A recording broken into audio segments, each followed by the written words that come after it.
pleased and proud to welcome you all in our open class in gender study program.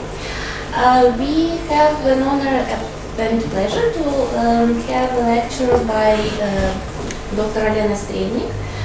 She is one of the best, as to my mind, experts in family policy and family relationships in Ukraine. And today, her participation in our gender study programs is sponsored by Financial Girl Foundation, and we are really grateful for this opportunity to have these classes for you. So the floor is yours. Thank you. Thanks. Hello, everybody. Thanks for coming. Actually, I'm happy to give these classes on family and gender on MA Gender Studies program, and to have this class because I remember the discussions here in this classroom related to my postdoctoral thesis on mothering and care, and it was a little bit like skepticism because care and mothering, it's not so good for sociology. It's very much psychological issues. So I'm wondering just here to present you some of my thoughts on care as a problem in sociology, because I would say that, okay, let's say it's still terra incognita in Ukrainian sociological studies.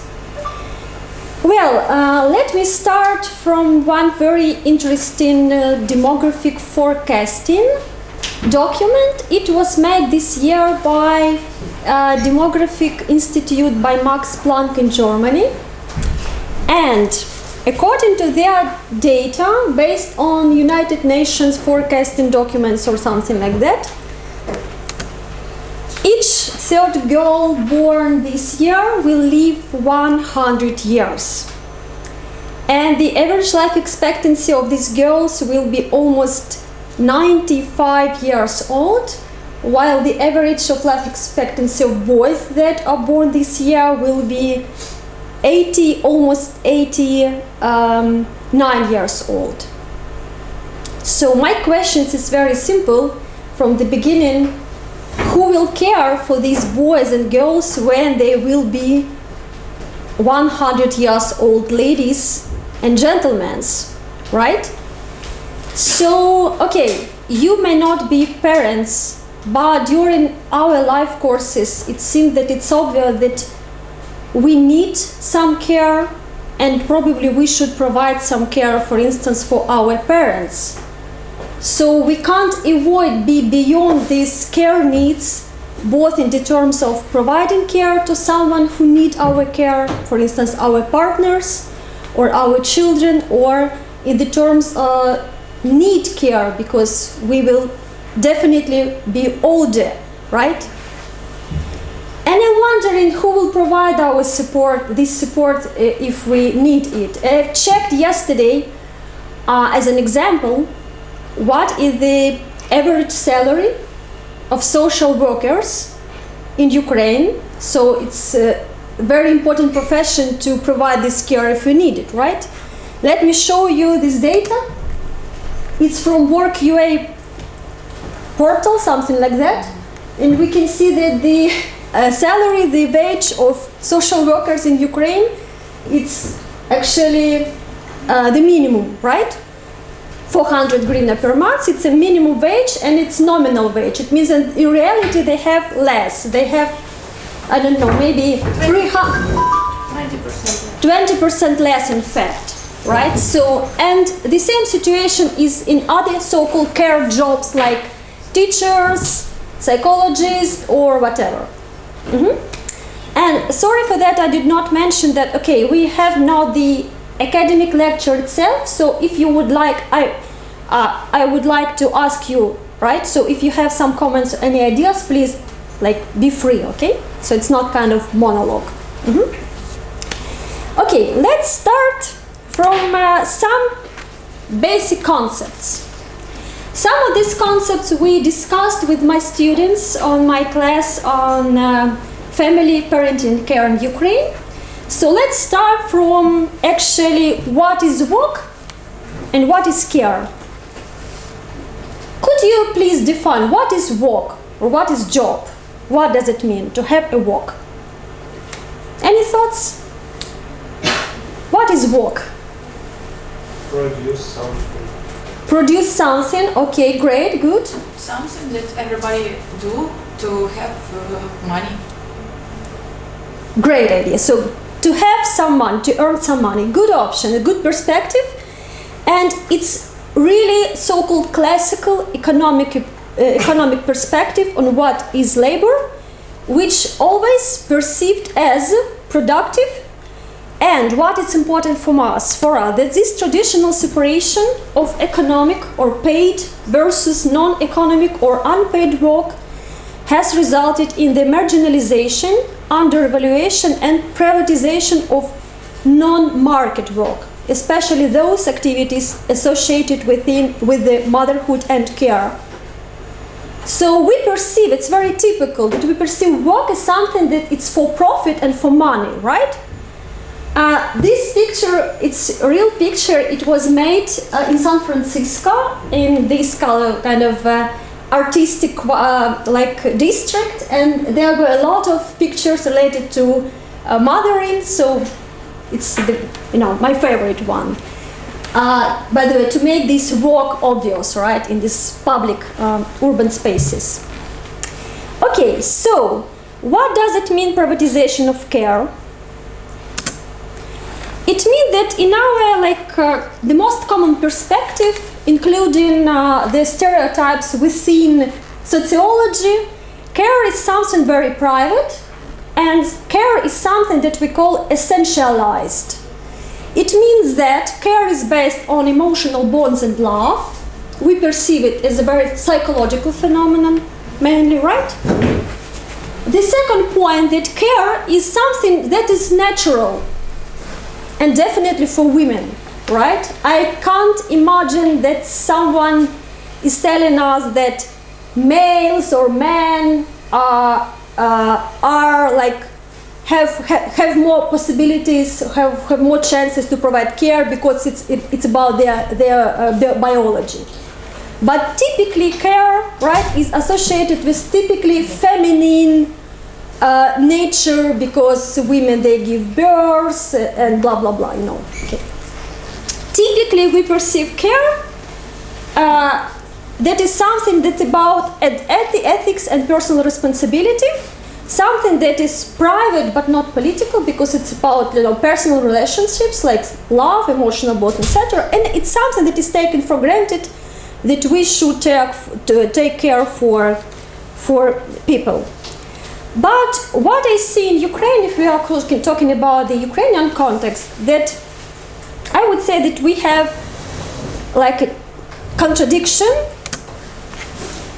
On the one hand, we can say that something that motherhood is kind of, we have the strong images of so-called berehinya, that a mother gives us the supporting Ukrainian nations, etc., etc. So it's kind of formal side of the problem, right? So officially we have this strong discourse that women, they are mainly mothers, and mothers, they are responsible for nation supporting, nation rebuilding, etc., etc. But on the other hand, I would say that care is still invisible, especially in everyday attitudes. We have this strong thesis, right? She sits at home, and what this thesis describes, what it's about. She sits at home. She doesn't work. Yeah, but I mean that. Yeah. So typically, we use this phrase to describe the experience of mothers who are they are not employed, right? They stay at home, right, as mothers. And what about this picture? This picture, it's a monument to a mother. Probably it's made in Spain. I'm not sure about this location. But what is interesting, I remember the discussion on Facebook related to this monument and related to this image. it was like two groups of subscribers. One of them said that, yeah, it's rather hard to be a mother and to provide care for children. And you know, this image is like, it's describing this, right, work, everyday work. But other groups of subscribers, they said something like, okay, where is the love for your husband and a child, right? So the burden of duties is greatly exaggerated. And it means that actually, for instance, mothers who provide care in Ukraine, they start to complain that cities are not comfortable for them. I mean, for mothers of youngest children who use strollers, right? Typically, these mothers hear something like, okay, hey, you know in what country you gave birth, so what did you expect? For me, it's evident that this invisible care work, in fact, is not valued, right? It's still invisible if you're talking about this public discourse. But let's back to our theoretical perspectives about the work, what actually means to have a work. And now we have the, I would say, new perspectives in sociological and social studies in general, how we should perceive what means to have a work. So in 2013, the new concept of work was established by the very representative International Conference on Labor Statisticians. According to this new perspective, a work can be performed in any kind of economic unit, including that of the household and the community. It could be both paid employment, what is typically associated with work itself, right? But it could be non-paid activities, for instance, volunteer and care for family members.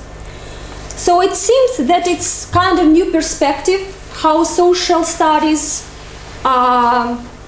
should define the concept of work itself, that is not exclusively work for payment or for some benefits, okay? Other second core term is actually term care, because I would prefer to use term care work. So what is care? If we look briefly at the history of this concept, we are able to see that care has been exclusively woman-specific concept for a long time. Caring was considered to be unpaid domestic and personal services provided through the social relations of marriage and kinship, mainly by women. The early feminist thematic exploration of housework in 1970s, in the context of anti-capitalist critique of society, identified the unpaid private work of women as the invisible foundation of wage employment. In this perspective, care was considered as mostly child care and housework, and in the context of rebuilding the strengths to work. I mean, of course, the term reproductive labor, which is still used and it's good. But I would clarify that this term reproductive labor, it was actually implemented in mainly Marxist feminism, is called reproductive work because it reproduces the workforce that some sell and others buy to earn wages and profits respectively. So it means that this term emphasized that patriarchal system intervenes with the capitalistic one. I would add that I have noticed that over the last couple of years that this term reproductive labor is used as well for describing childbearing itself. For instance, if we are talking about surrogacy or donors of eggs, it's called usually as reproductive labor because it's related very closely to reproductive functions of women's body. So we have two main perspectives on using this term. But my focus here is, okay, to provide some thoughts on term care. And I would say that throughout the past decade, the debate on those activities mainly carried out by women shifted from the term reproductive labor or reproductive activities to the term care, that focuses on the type of activities that are devoted to the well-being of others. And this term is actively used by United Nations Women, International Labour Organizations, and by the number of authors. So it's very productive, and if we look at the definitions, what is care, it will be much beyond this psychological perspective as where care is considered as exclusively emotional and very personal relationships. And my students know about something about these terms, but for them I would like to remind for them, but it will be rather new for you. So there are some care work types. The first one is direct or personal care activities, for instance, feeding a baby or nursing an ill partner, and as well as indirect care activities, for instance, cooking and cleaning. So to provide cooking and cleaning, it's a care as well, right? Other two dimensions is unpaid care work, which is done without any monetary reward by unpaid carers. Typically it's women. And paid care work, which is performed for pay or profit by care workers. Care workers, it's nurses, teachers, doctors, social workers, domestic workers. So what is important for us to see? That care could be realized both in private, so-called private sphere, which is family, but it could be realized in the sets of social institutions. Schools, hospitals, childcare services, etc., etc. And what is important for us, that care is not solely a private issue. If we are talking about this division between private and public, it's not productive, right? We should deconstruct it in our researches. It means that care is realized mainly by family members, but society constructs this. Society structures this care by state policy, by labor market, by social norms of what means care, etc. And it could be, again, realized in a variety of institutional settings. Do you have any questions at this moment on this basic term that we are using? Are you okay with it? Yes. Okay.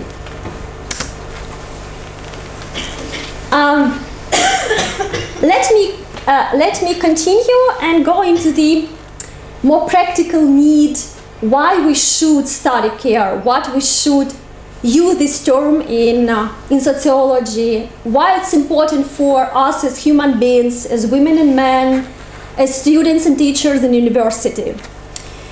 So my first idea why we should use this term, it's very simple. It's about work-life balance, right?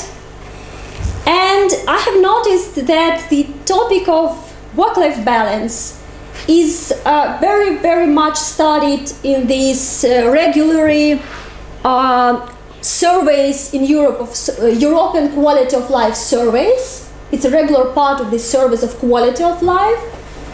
But do we have any researches, any studies, any surveys on family life balance in Ukraine? I'm not sure. So for Ukrainian, typical, I would say, surveys, it's not typical to analyze these issues.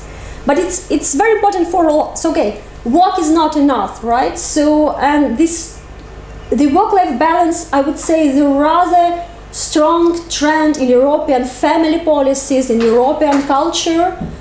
People, they would like to be happy and to have the so-called harmony, to having their careers and their partners, their families, their friends, their life.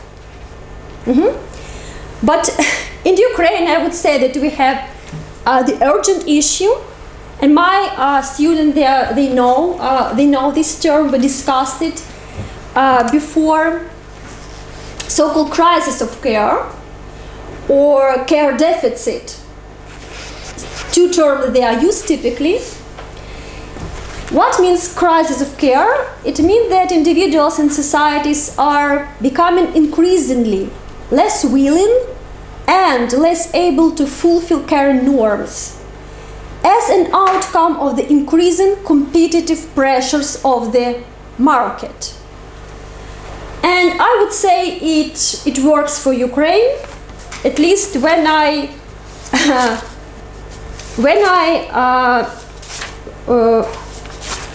was doing my research. It was related on mothering in Ukraine, and my empirical data were based on interviews and surveys with mothers, employed mothers who have children in the age up to 10 years old, and I asked them about how their working arrangements look like. And it means that, for instance, the private sector of economy, let's say the capitalistic one, is not so friendly to workers, and especially to workers with family responsibilities. It means that there are a lot of labor discrimination, that there are a lot of overtime work, which is not good for this work-life balance, especially in the private sector of economy. So it means that this care deficit and this pressure of the market is rather strong in Ukraine, especially if we're talking about the shadow economy, when companies there not care much about these labor rights of workers, etc. Does it make sense? Okay, you are students, maybe you don't feel that, or maybe you know this, you have this experience of pressure of labor market, and this, I would say, society 24 hours and, how to say, 24/7, tak? 24/7. Yes, it's actually what I'm talking about, and it's a huge problem in Ukraine. Other perspective why it's useful and it's good to elaborate this care and care practices and care issues, it's some demographic challenges. We started from this one, right? So as far as we have this strong tendency of aging society and growing the life expectancy, it means that we will have a lot of elderly people who probably will need care, right? But we can discuss other options, other issues, and other trends which could affect on care needs as well. For instance, globalization and migration. How do you feel? What do you think? How this globalization and migration trends, they could affect on the care practices and providing care for people who need care? How it could affect migration and globalization? Do you have any ideas why it could be the challenge for providing care? And you already see a lot of migrant workers in care work, informal or unregistered care tasks, cleaning tasks, and so on. Also, if their education, if they have any, is not recognized in the country that they come to, they might have to go for positions that are these low qualification jobs. it's very important and interesting perspective, especially for Ukraine. As far as you know, we have this strong trend of labor migrations, especially represented mostly by women who provide this care, and that's why probably these women, they solve this global care crisis or care deficit. But I would say it's kind of result of care deficit. When women, they can't provide this care in their country, they hire, it could be. So it's a great idea. Maybe other thoughts? Who cares for those who families when these mothers go to abroad for labor? Very interesting perspective. Do you know that how we how we name this, what term we use for this kind of families. We have the new term in sociology, we call it as transnational mothering, and we have, by the way, some research is made by Ukrainian scholars on transnational mothering, transnational parenting, how they provide this care on distance by like Skype calls or whatever, by sending some gifts, by sending some money, because it's a kind of care as well. It's a good idea. Who will provide care for their families while they are abroad? Other thoughts? Can you imagine, okay, can you imagine maybe if your parents, when they will be older and they need some care, who will provide this care in the context of migration and globalization? Robots. Robots? Very good perspective. It's a rather new topic for me, I mean, giving lectures, but yeah, probably I would add some words about robots. Yeah, okay, robot, they definitely can do some so-called indirect care activities like cleaning or to order some foods via internet, so they can help us. But if you're talking about other dimension of care, right, so it means that these personal relationships, right, and this attentiveness and this love, it's very important. Probably robots never can do this, so probably it's not the best option, what I'm wondering. Yeah, but what I mean that, okay, we have very globalized world. It means that typically people, they don't live the same cities, the same countries when they were born. It means that when, okay, if my parents will need some care and I will be like, I don't know where I will live in 10 years, maybe it will be US or Ukraine or, I don't know, I have no idea. But it's a challenge, right? The world is open, it means that we will live separately, I mean family members, and it will be the challenge who will provide this care. Robot, again, it's a good option, but it's not enough probably, right, if we're talking about these close relationships. What about this? Why is it a challenge for care like providers and for realizing care needs and supporting people? Nuclearization of families is a problem for providing care? Because some members from kinship, they distance from another members for the context of their personal life, and they less care about them. Yeah, sure. So it's not it's not bad trend, right? Young family, they would prefer to live separately from the older generation, but this tendency could affect negatively because we cannot have enough support, from instance, from grandparents, right? So because we live separately, it could be the challenge. What about this trend? Is it a challenge for care, like families headed by one parent or cohabitations? Is it a challenge for providing care? And it is in the sense that laws normally don't see these types of families, so their rights might not be ensured. You mean cohabitations?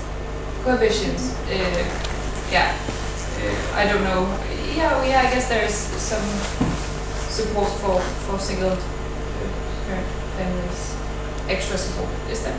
Yeah. Okay, if we're talking about families headed by one parent, okay, in Ukraine we don't know the particular the data, but it's about, okay, maybe up to 1/3 of families, they are headed typically by mothers, right?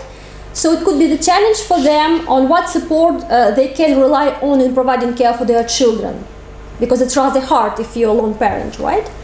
But if we're talking about the cohabitations, yeah, cohabitation, in Ukraine, they are not invisible in Ukrainian law, but I'm wondering how it can affect care and care needs in cohabitations. It's rather hard to give the obvious answer, but I have one idea. Maybe you can guess. Is it a challenge to provide care in cohabitions if you are not in legal official marriage in Ukraine? Is it a challenge for that couples? In some way, yes. No, if, I don't know, this couple divorce, but not legal, they can divide their money and other resources. Okay. You mean that these partners, if they would like to stop this partnership, they have no legal protection, the legal chances, etc.? Yes. Yes, you're right, definitely. Other thoughts? Yeah, go ahead. I think it's harder because Cohabitions? Yeah, cohabitions. They don't know where the border ended and how they need to care and what is care for them. And the partners is don't understand what is the border exactly for them. What is the Border. Where is the border end? So they don't know what is the relations between them because there is mentioned it's not legal exactly, and they don't know what they need to do and how it go in our society. Mm-hmm. So they could be like confused in this perspective. Other thoughts, please?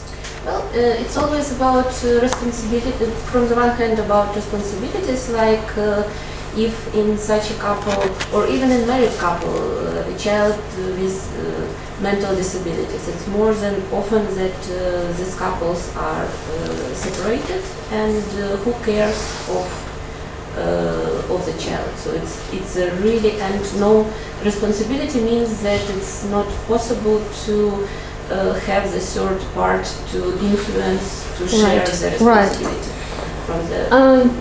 It's one case. The other case is that if, for example, one of the partners are in some heart disease and is in hospital, again,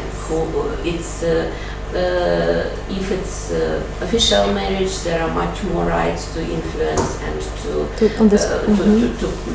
take care of responsibility in this. If you are not in official marriage, you cannot be allowed to meet, to visit, and so on and so forth. So it's again very good point. Actually, that's I was thinking about. Okay, very brief example. If a partner got into hospital in this so-called intensive therapy room, other partner, if they are not in official marriage, other partner, it's prohibited for him or to her to visit officially this person to provide care because they're not in official marriage. So it seems that for us it's okay, obvious, but for cohabitions and for the same-sex couples, for instance, in Ukraine, it could be the challenge. It's very simple things to provide care for the partners if he or she needs this care, okay? Other very important trends is, I would say, feminization of care. It means that more women will need care and more pressure on women in providing care. Why do you think I'm talking about that more women will need care? If we're talking about the strong tendency of aging society, that more women will need care. Why is it so? Why is it gendered phenomenon of aging society? And? In Ukraine, the life expectancy of women is about 10 years higher than men, at least in all countries it is higher.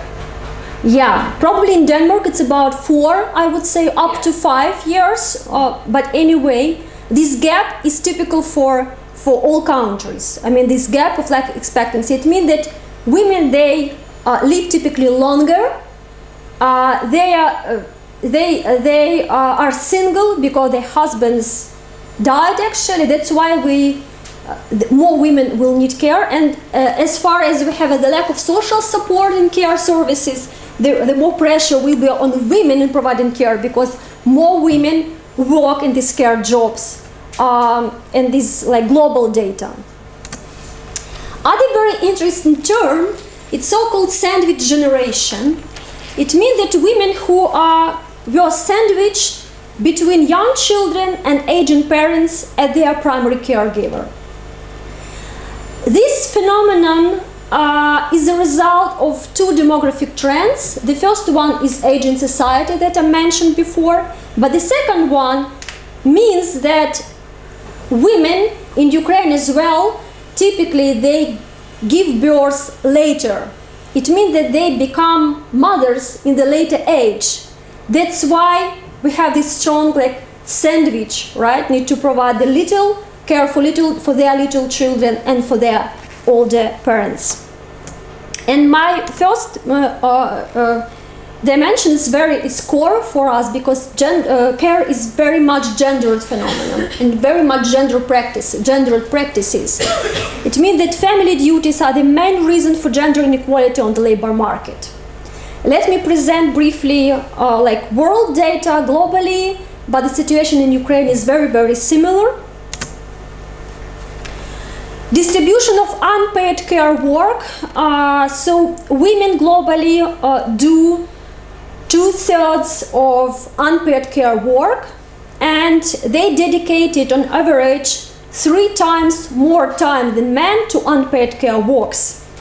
And if we calculate this data over the course of a year, this represents a total 201 working days on the 8-hour basis for women, compared with the 73 working days for men in general.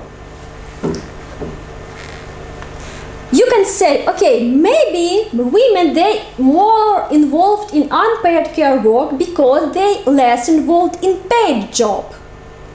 And you are right. Women typically, the level of women's employment in Ukraine and in the world is less in comparison with men. But if we calculate the numbers of paid jobs made by women and men plus unpaid jobs, the total number of these hours will be higher for women. The quality of this diagram, I mean visual quality, is not so good because I took it from PDF data by International Labour Organization. But here we have different regions, like world, Africa, Americas, Arab states, etc., European and Central Asia, etc. If the total numbers of unpaid blue and orange paid work, women, etc. So we can see that in all regions, the total numbers of hours unpaid plus paid job will be more for women. Here, right? Here, and other regions as well. So,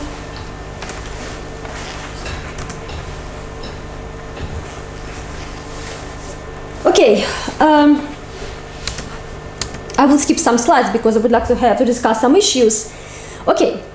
What is important for us in this perspective of evaluation of care?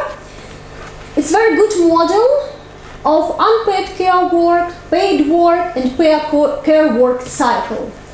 It means that we can't, for instance, consider gender inequality on labor market without taking into account the involvement of women in unpaid work. Right? So these 3 dimensions, they are related to each other, and paid care work, which could contribute in gender equality by providing some services for people, and that's why to make women more free for employment. Because care duties are the main reason of women's unemployment and gender inequality, and globally, the principal reason given by women of working age for being outside the labor force is unpaid care work. Whereas for men, it's being in education, sick or disabled. The same data we have in Ukraine, you can check it on our official state statistical committee. What is the portrait of unemployment women in Ukraine? It's the last survey made by InfoSapiens. I'm not sure, the last one was presented unemployed women in Ukraine, they live mainly in western Ukraine, rural areas, aged from 20 to 39, have children and have the same level of education as population in general. It means that if, as far as they have rather high level of education, but they are outside of labor market, it seems that society will lose their potential for development of communities or whatever.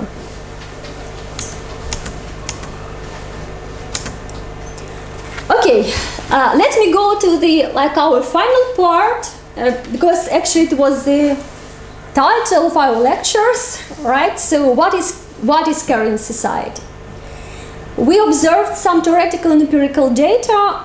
What is care in society? It's a society where care is recognized as a social value, and care for children and adults is defined as a collective social responsibility, but not as an exclusively private problems of families. It's recognizing unpaid care. It means avoiding taking it for granted, challenging social norms and gender stereotypes that undervalue care. It means that care resources are redistributed among different social actors, which is family, state, labor markets, and NGO sector. And peoples who need care or their representatives are recognized as citizens who can determine what kind of support they need, and care receivers and caregivers' rights, agency, autonomy, and well-being. Let me present you one picture. I mean, if you're talking about this last perspective, that people who provide care, they should have some voices.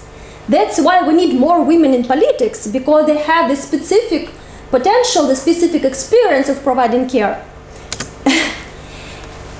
It was the parliament hearings in Ukraine in 2015. It was a very, very typical thesis, we should struggle for great, powerful, traditional Ukrainian families.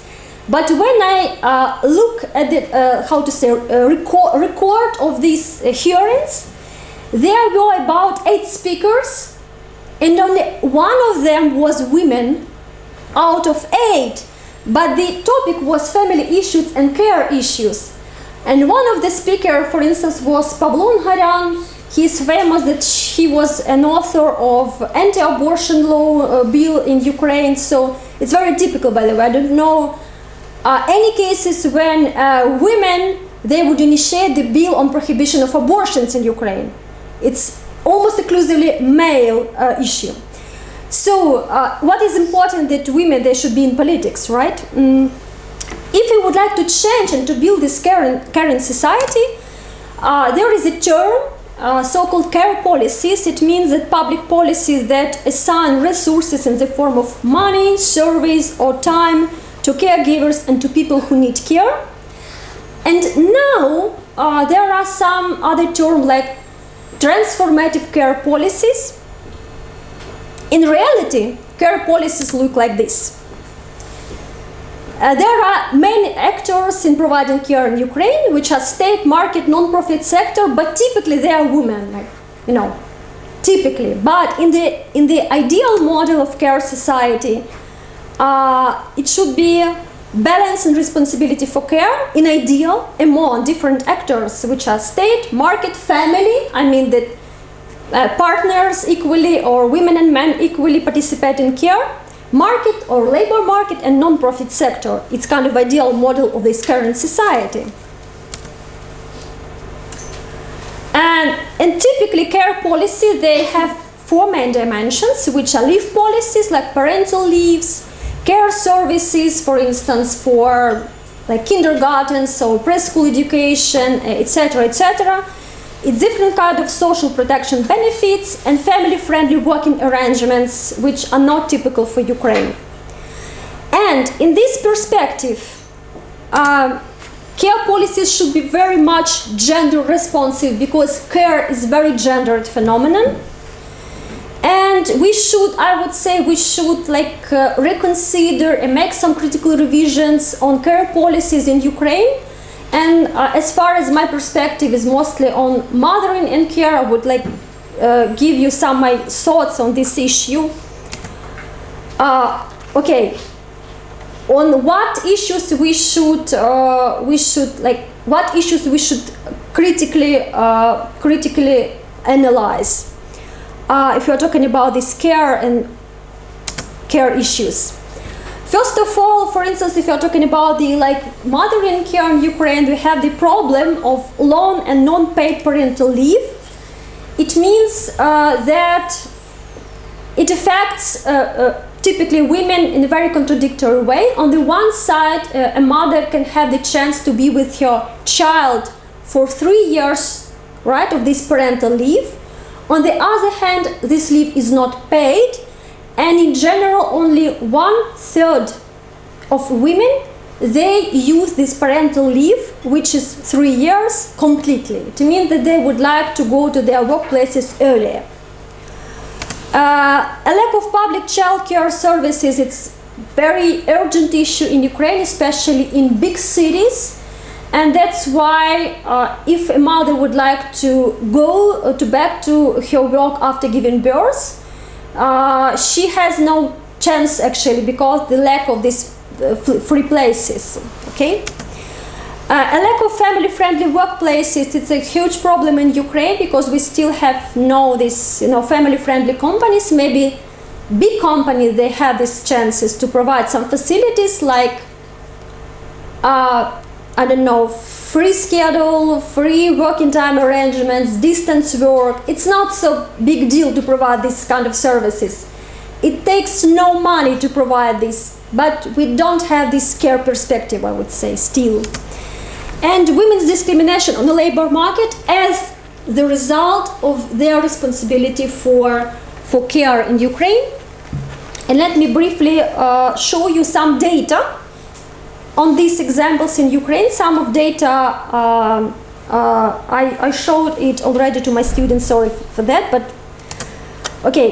If we talking about this data by OECD states in Ukraine, the enrollment rates in early childhood education and care services for youngest children up to 3 years old in the OECD countries and Ukraine. And we can compare that in Ukraine, only 15% of children are up to 3 years old. They visit childcare services, right? In comparison, for instance, the highest rate has Denmark, which is 62%. It means that a lot of chances for mothers in Denmark to be employed and to have the youngest children at the same time. But in Ukraine, women typically they do not have these chances to combine this care and work. It's my favorite. Again, sorry for Anne and Eileen. I mean, you saw this diagram, but I would like to emphasize. It's very interesting data on maternal employment rates by number of children in OECD countries. Sorry, because Ukraine, the last data was, I know that it's not very fresh, but I have no other data. So, sorry, it's not so good. So, 1 child is blue, right? 2 children it's orange, and 3 children and more it's gray. The rate of maternal employment. And if we analyze, for instance, this part of diagram, Switzerland, Great Britain, Germany, Ukraine, Czech Republic, EU, Turkey as well, what we see here, we have the strong trend, right? Strong tendency. Which one? What child take out women from the The more children women has, the less level of employment, right? But if we look on this data like Denmark, Slovenia and Sweden, I would say we don't hear this tendency, right? We don't have this, because typically, okay, in Denmark probably a woman can be mother of 3 children and be employed. It's not a challenge for her to combine. It means that's probably the effect of this current society and this effect of gender policy and family policy in supporting people and women in balancing family and professional responsibilities. But in Ukraine it's beyond the political discourse. It's much easier to go to the rallies and say, let's protect Ukrainian families and let's protect Ukrainian nations.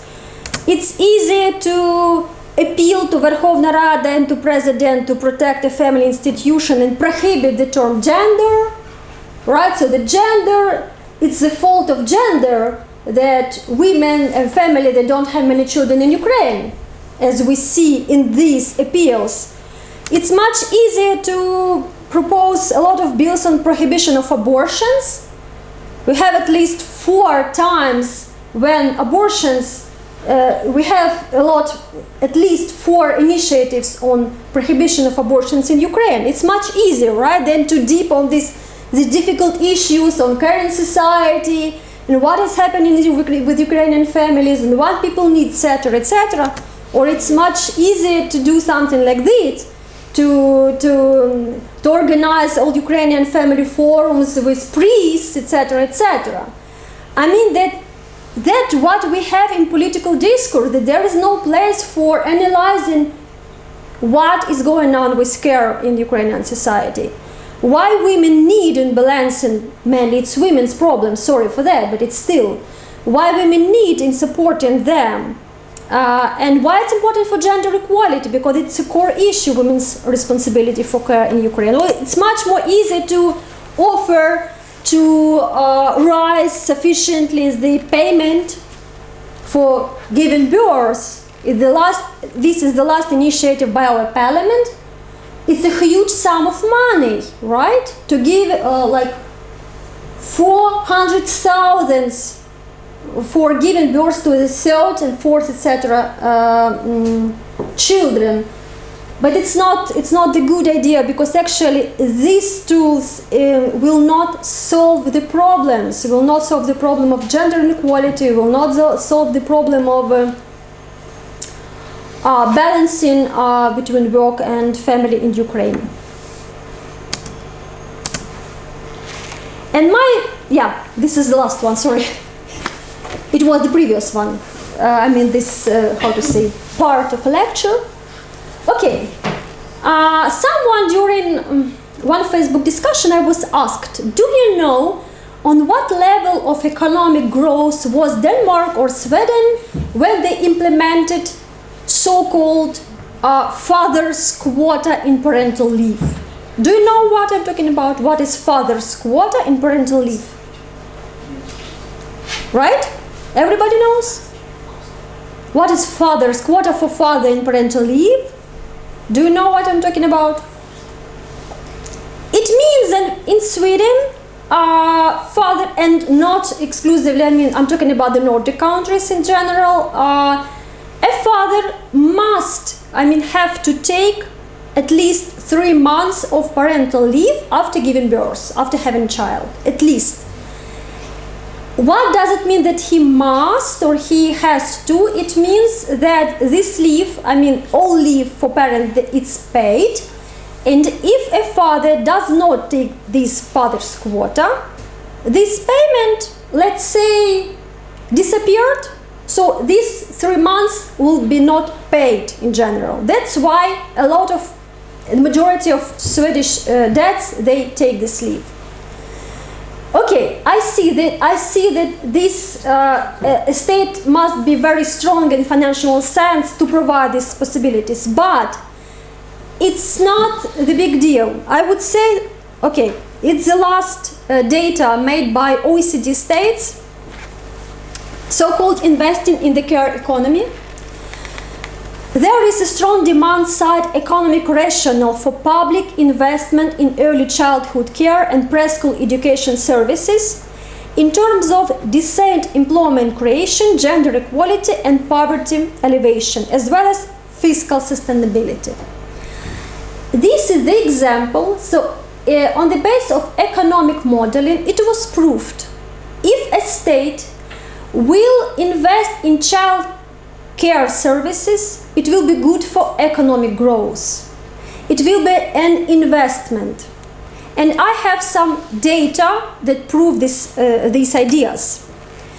If 2% of GDP were invested in caring industries, we estimate, it's a quotation by the data, we estimate that it would generate increases in overall employment ranging from 2.4 to 6.1 depending on the country.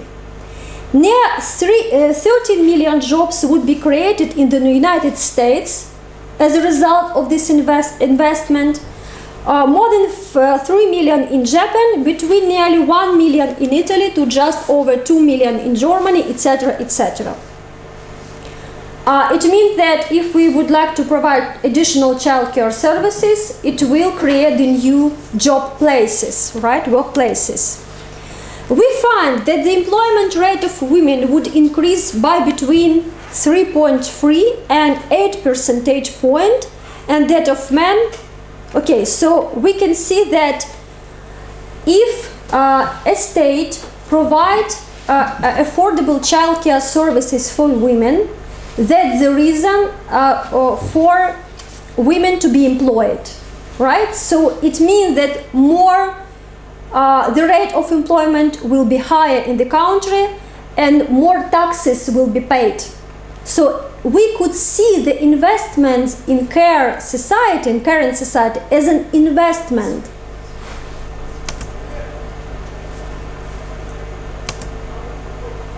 Okay, some data, I'm just skip it because it's rather hard. Yeah, and my final thoughts.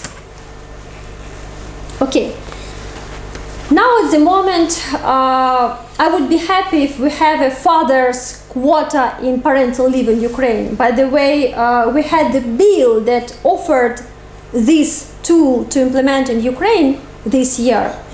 But it's pity, now the leave in Ukraine for parents is not paid. That's why we can't expect the high involvement of men into care for youngest children. Because, we need some money to provide this. Because this leave is paid typically in Nordic countries, it's paid through the public budget. But I have some ideas that actually, we should start at least from somewhere, right? At the moment, I can't wait while my state will provide some facilities, some tools, some family policies for people just to help them to balance between family and life. But I'm wondering about some idea that actually don't demand any financial, at least, resources. Okay, there are some tools to help people, if we are managers or we are employers, etc., to provide these family-friendly, for instance, working arrangements. For instance, keeping in touch program for parents in parental leave. When a mother or father is in leave, a company could provide to include these parents into, I don't know, maybe it's some businesses, some meetings, right? Some process which it's comfortable for these parents. A company can reduce so-called antisocial working schedule. Antisocial working schedule, it's typically they work during nights, it's work on weekends, which is rather typical in Ukraine, work on holidays. So that time which we typically give to our friends, to our families, right? Flexible working time arrangements, it doesn't cost anything for a company, right? But it's very good option, very good tool for creating this caring perspective on the labor market. Distant work, a space for children in a company could be other very like a good option if a company could afford this tool. So I mean that it's more about care perspectives in our consciousness rather than something that demands strong financial resources to support people in balancing in family life balance. And some thoughts, some pictures about how so-called care lenses, or I don't know, let's say care perspective, can be used in organizing public spaces. It could be one tool for like make these care jobs visible. Okay, some photos, some pictures, what means care lens in organizing public spaces. This picture on the left side I made on the post office in Poltava. It's a city where I live in. So does it cost much to buy such kind of table and chair for a little baby? No, it's not so much, but it's a good option because typically there are a lot of lines and queues in post offices, and you know, children, they could be like, so it's a good space for parents who visit post offices to help them, right? So it's not so, no, it takes no money actually, right? This photo was made, we have a very interesting movement, Kyiv, which is friendly for children or something like that, or for families with children. You know, it's a kind of, how to say it in English, I don't know. So you know what does it mean? Baby care table. Yes, it's baby care table, something like that in public toilet. It's a good option, right, to help a little bit parents. And it's not about children exclusively, right? So this picture was, I'm sorry, I don't know. It's one of the hromada in, it's little hromada in Ukraine on the left side, and it's a space that was made by workers who work in this company. It's a state, it's a public company. Does it take much money to make this kind of, but it's about care, right? It's about care for people, just to give them chances to have some rest, to be human-centered in design, right? And other options like, I don't know, maybe it's a kind of center of giving administrative services, something like that, I'm not sure. But so, I mean that my perspective, yeah, we should start from somewhere. And as sociologists, we should start maybe from our work, from our researches, from our vision that care is very much sociological concept and very much sociological problem and issue. Thank you very much. Okay, I hope that you have any questions, any thoughts, any whatever you would like to share with us. Yeah.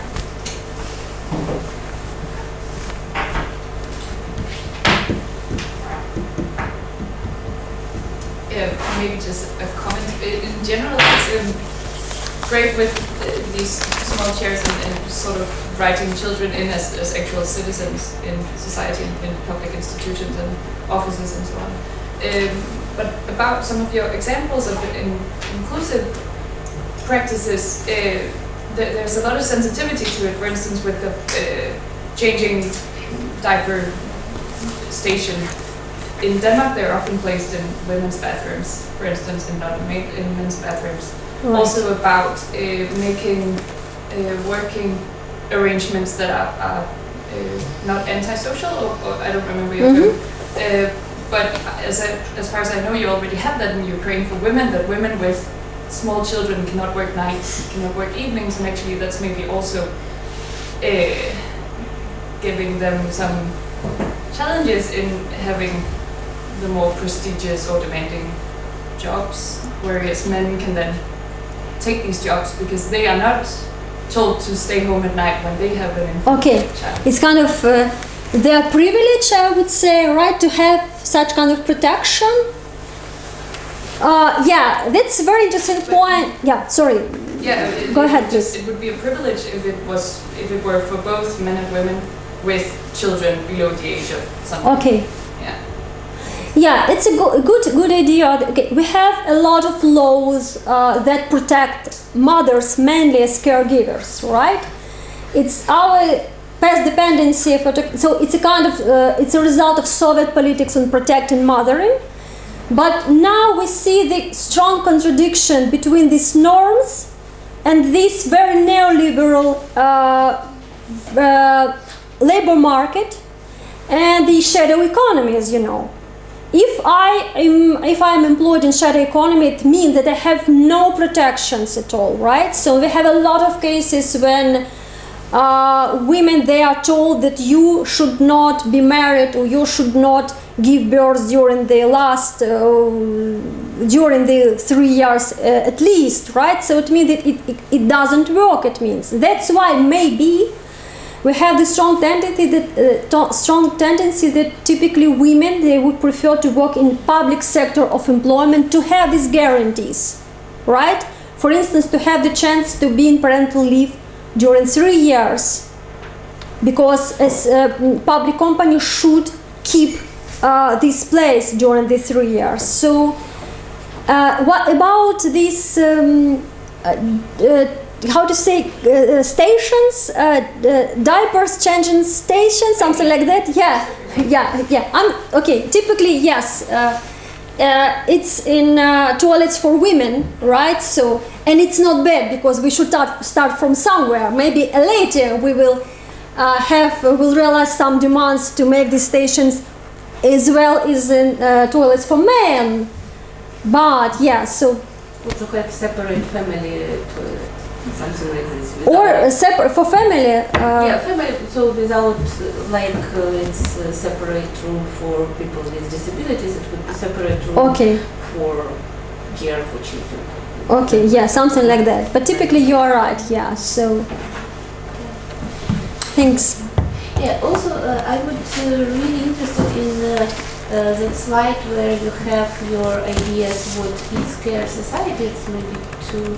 Yeah, what means four dimensions? No, we have already passed that. Sorry. Just there are some suggestions what to do. So it's about. It's practical, like tools. What we can. So I would really interested. Do you have any kind of examples to open these types of suggestions and arrangements? So what does it mean in practice, how to reduce antisocial working schedule, or how it is implemented if and when we have this gender blind approach in a workplace, when we have a decision on how to structure our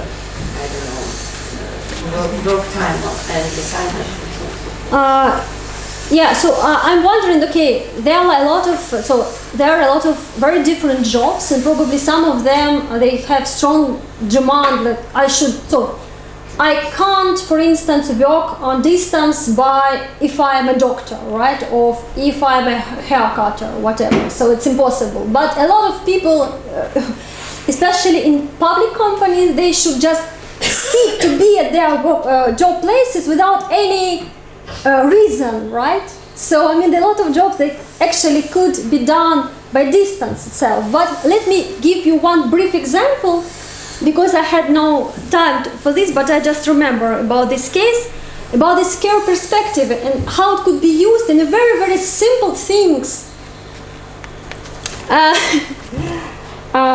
I was working like 10 years ago in one institute, university in Poltava, and our head of department was the ex-military man.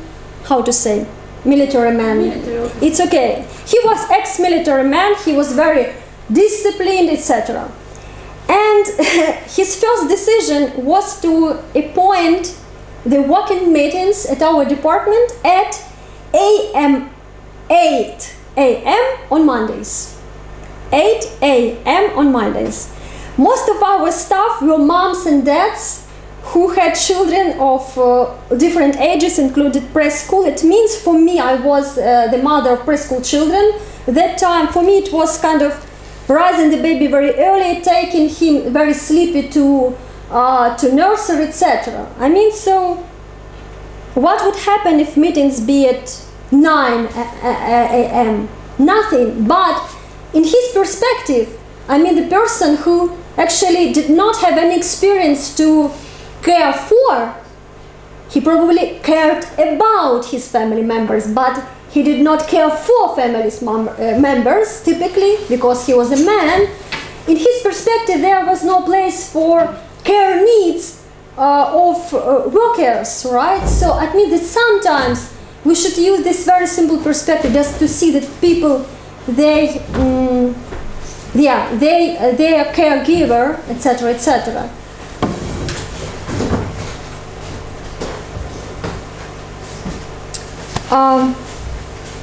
Other thoughts? Was it interesting for you? Maybe not. Okay, if it's not, it's okay, because you know it's late time. I know that it could be like no questions. Maybe okay. We should end. Yeah. Right? Okay. Thank you. Thank you. Have a nice evening. See you.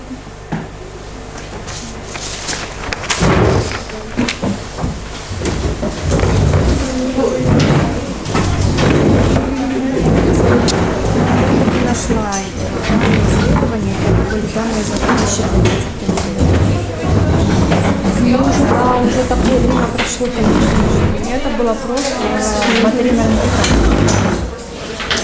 Подождите, это журнал, это там 4 авторки: Алина Ткач, Вергуленко. Я знаю эту статью, я на нее ссылалась даже. Я просто забыла. Либо я просто какой-то фокус взяла для работы, а